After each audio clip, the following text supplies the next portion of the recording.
11:30च्या सुमारास मी कृष्णा हॉटेल येथे चहा पिण्यासाठी आमच्या मित्रांबरोबर मी त्या ठिकाणी बसलो होतो आणि त्या ठिकाणी आरपीआयचा जो कार्यकर्ता आहे राजेंद्र खरात त्यांचा भाचा तो 4 टवाळक्या पोरांना त्या ठिकाणी घेऊन आला आणि मला त्या ठिकाणी मारहाण करण्यात आली, माझ्यावरती हल्ला केला आणि अशा प्रकारे ही शाई फेकून त्या ठिकाणी गुंडशाहीने झुंडशाहीने जो काही माझ्यावरती त्या ठिकाणी हल्ला केला हा असंविधानिक आहे, हा गुंडशाहीच आहे।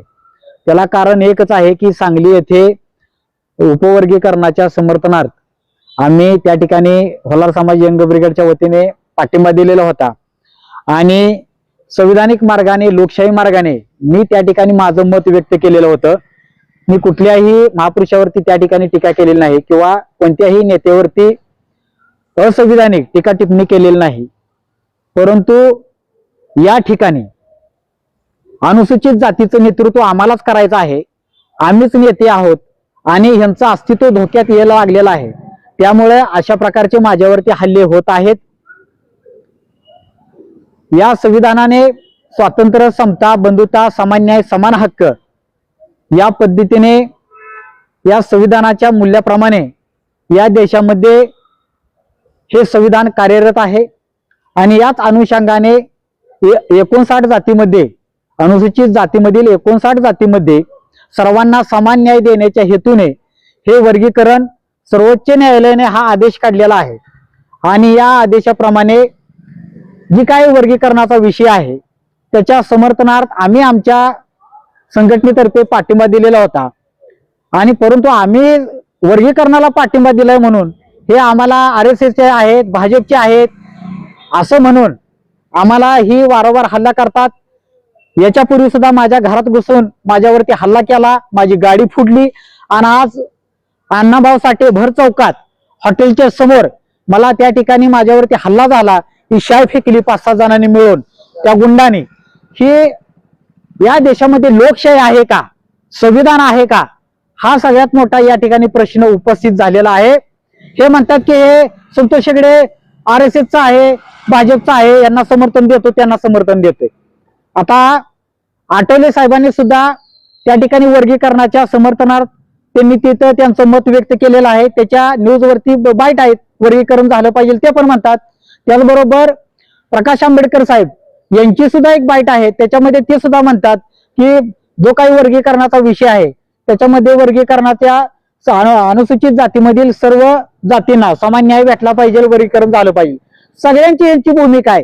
पण मीच वर्गीकरणाला पाठिंबा दिल्यानंतर माझ्या डाव धराचं कारण काय, का मी होलार समाजाचा आहे म्हणून नेमकं कारण काय आहे? त्यामुळे आता हे म्हणतात संविधान धोक्यात आहे, भाजप असं खेळ करतंय तसं खेळ करतंय। आठवले साहेब सत्तेत आहेत, जर संविधान खरंच धोक्यात असतं तर आठवले साहेबांनी राजीनामा दिला असता आणि आठवले साहेब सत्तेतून बाहेर पडले असते ना। आज तुम्ही गुन्हा दाखल केलाय का? हो, मी गुन्हा दाखल केलेला आहे, मी कायदेशीर मार्गाने गेलेलो आहे। कोण व्यक्ती आहेत ज्यांनी शाई फेकली? ही RPI ची गँग आहे, सर्व राजेंद्र खरात जी काय गँग आहे येथील त्या गँगनं हे कृत्य केलेलं आहे आणि ही गुंडशाही प्रवृत्ती या ठिकाणी चालू आहे। यांना संविधान मान्य नाही, फक्त चळवळीचं थोतांड यांनी या तालुक्यामध्ये मांडलेलं आहे। फक्त आम्ही संविधानिक मार्गाने वागतोय त्यामुळे आमच्यावरती हल्ले होत आहेत, परंतु ज्या वेळेस या राजेंद्र खरातावरती ज्या वेळेस मध्ये यांना शिव्या घातल्या, गलाई व्यावसायिकांचा विषय घेतल्यानंतर तेव्हा घरात लपून बसले होते, परंतु माझ्यासारख्या कार्यकर्त्यावरती मी होलार समाजाचा आहे म्हणूनच माझ्यावरती हा हल्ला केलेला आहे। तर तुमच्यावर हा 3रा हल्ला आहे, काय सांगाल? पोलिसांची कुठेतरी हे आहे का? नाही, पोलिसांची या ठिकाणी कमकुवत आहे।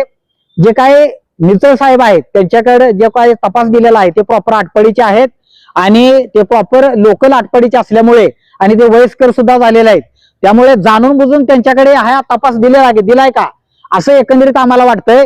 कारण की सक्षम अधिकारी याला पाहिजे आणि जो काही हा वारंवार माझ्यावरती जो काही हल्ला होत आहे मग याला पोलीस स्टेशन जबाबदार आहे असं मी मानतो। कारण कायद्याचा धाक या ठिकाणी राहिलाय का नाही, पोलीस नेमकं काय करतात, एवढ्या माझ्या गाड्या फोडून माझ्या घरात बसून हल्ला करून आज दिवसा ढवळ्या या ठिकाणी हॉटेलच्या पुढे मला मारहाण झाली, मग माझा खून होण्याची वाट पाहतेत का? या मीडियावरती धमकी दिलती की आम्ही त्याला घरात घुसून मारणार आहे. मग या पोलिसांनी काय केलं? काहीच नाही केलं. काय केलं पोलिसांनी? म्हणजे याचा अर्थ पोलीस निष्क्रिय आहेत. मग माझा हे पोलीस स्टेशन खून व्हायचं वाट बघतात का? आणि हे माझ्यावरती खुनाचं प्लॅनिंग चालले. आठवले गटाकडून संतोष हेगडेच्या खुनाचं प्लॅनिंग चाललेलं आहे. याच्या अगोदर मी सांगितलं होतं आणि आता पण मी तेच सांगतोय. परंतु मी यांना भीक घालत नाही. असं कितीही माझ्यावरती हल्ला करा, संतोष हेगडे भिणार नाही. मी बांगड्या भरलेल्या नाहीत. 4-4, 5-5, 6 जण तुम्ही माझ्यावरती येताय आणि माझ्यावरती तुम्ही हल्ला करताय. याचा अर्थ तुम्ही बांगड्या घातलेत. एका माणसावरती तुम्ही हल्ला करताय. आणि हे जे म्हणतात आम्ही आंबेडकरवादी आहेत, मी अजून पण सांगतो हे नक्षलवादी आहेत. नक्षलवादीच आहेत. यांना संविधान मान्य नाही, यांना लोकशाही मान्य नाही आणि यांना उभ्या आयुष्यात बाबासाहेब कधी कळणारही नाही, कळलेही नाहीत. नाही, पण त्यांचं एक जे मत आहे की बाबा आठवले साहेब आणि आंबेडकर साहेबांच्यावरती जे तुम्ही अपशब्द वापरला, तो जो अपशब्द आहे त्याचा तो मागे घ्या. जो तुम्ही शब्द वापरलाय तो मागे घ्या किंवा माफी मागा. तुम्ही सर्वांनी तो जी ती लाईन आहे ती लाईन बघा. मी काय म्हणलेलो आहे, मी त्यांना रिस्पेक्ट देऊन बोललेलो आहे. त्याच्यामध्ये कुठेही मी त्याचा एकेरी शब्द वापर केलेला नाही. मी फक्त एवढंच शब्द त्या ठिकाणी म्हणलेला आहे की जे काही आपले मागासवर्गीयांचे नेते आहेत, आठवले साहेब असतील, प्रकाश आंबेडकर साहेब असतील किंवा अजून आमचे कोण नेते असतील, हे नेते यांच्या वेगवेगळ्या संघटना आहेत, वेगवेगळे यांचे पक्ष आहेत. निवडणुकीच्या टायमिंगला हे वेगवेगळ्या पक्षांना पाठिंबा देतात आणि पाठिंबा दिल्यामुळे जो काही मागासवर्गीयांचा वेगवेगळ्या पक्षामध्ये गट आहे वेगवेगळा, त्याचं डिवायडेशन होतंय. त्याच्यामुळे जे काही मतदान आहे ते एक गटाने मतदान एक ठिकाणी राहत नाहीत, लोक विस्कळीत होतात. त्यामुळे जी तुम्ही म्हणताय एकोपा राहिला पाहिजे, तो एकोपा राहत नाहीत. हीच मी म्हणलोय, दुसरं मी काय म्हणलोय.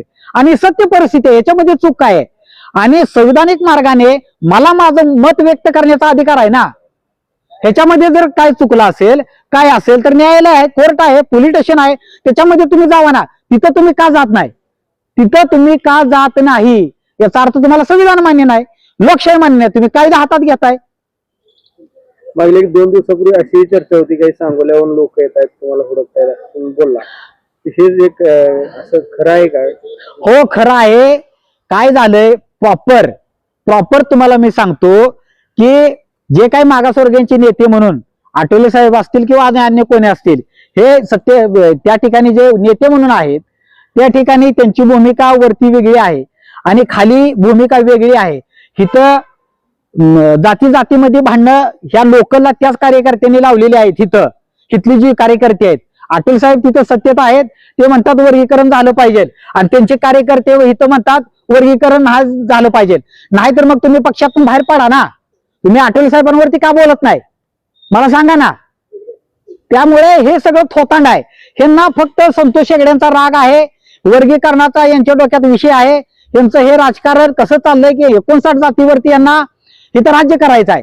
आज तागायत आमचा होलार समाज असेल, मातंग समाज असेल, ढोर असेल, चांभार असेल, या सर्व जाती यांच्या अंडरखाली राहिल्या पाहिजे आणि यांचं वर्चस्व आमच्यावरती राहिलं पाहिजे. हाच यांचा हेतू आहे, दुसरं काय सुद्धा नाही.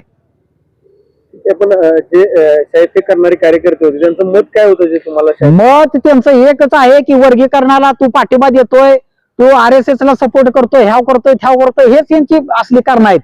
आणि अटल साहेब सत्तेत बसलीत ना भाजपमध्ये, मग ते RSS सरकार आहे ना, मग कशाला सत्तेमध्ये बसला? बाहेर पडा ना. तुम्ही सांगा ना तुमच्या साहेबांनी बाहेर पडायला. आता तुम्ही गुन्हा दाखल केला, पोलिसांनी काय सांगितलं? आता गुन्हा मी दाखल केलेला आहे.